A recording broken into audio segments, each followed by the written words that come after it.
ఒకరోజు ఒకతను చెట్టుపై నుంచి వేలాడుతున్న బటర్‌ఫ్లై కోకూన్ చూశాడు. ఆ కోకూన్‌కి చాలా చిన్న ఓపెనింగ్ కనిపించింది. దానిలో నుండి బటర్‌ఫ్లై బయటికి రావడానికి చాలా స్ట్రగుల్ అవుతూ కనిపించింది. అతను చాలా గంటల సేపు వెయిట్ చేసి చూశాడు బయటకొస్తుందేమో అని. కానీ అది మూవ్ అవ్వలేకపోతుంది. సో, అతను బాగా జాలిపడి ఒక కత్తెర తీసుకొచ్చి దాని చిన్న ఓపెనింగ్ కాస్త పెద్దగా చేశాడు. అప్పుడు బటర్‌ఫ్లై ఈజీగా బయటికొచ్చేసింది.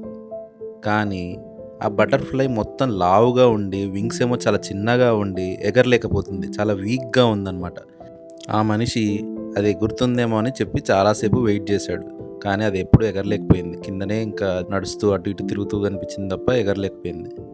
ఇక్కడ మనిషికి అర్థం కాని విషయం ఏంటంటే, ప్రకృతి అసలు బటర్‌ఫ్లైకి ఆ చిన్న ఓపెనింగ్ ఎందుకు ఇచ్చింది అంటే, అది స్ట్రగుల్ అవ్వాలి. స్ట్రగుల్ అయ్యి అది బయటికొస్తే దాని బాడీ స్ట్రాంగ్ అవుతది. వింగ్స్ కూడా స్ట్రాంగ్ అవుతాయి.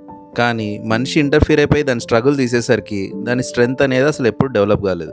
ఇక్కడ తెలుసుకోవాల్సిన విషయం ఏంటంటే, లైఫ్‌లో మనం ఎంత స్ట్రగుల్ అవుతే అంత స్ట్రెంగ్త్ వస్తది. అదే ఏ ఛాలెంజెస్ లేకుండా ఉంటే మనం ఎప్పటికీ గ్రో అవ్వలేం.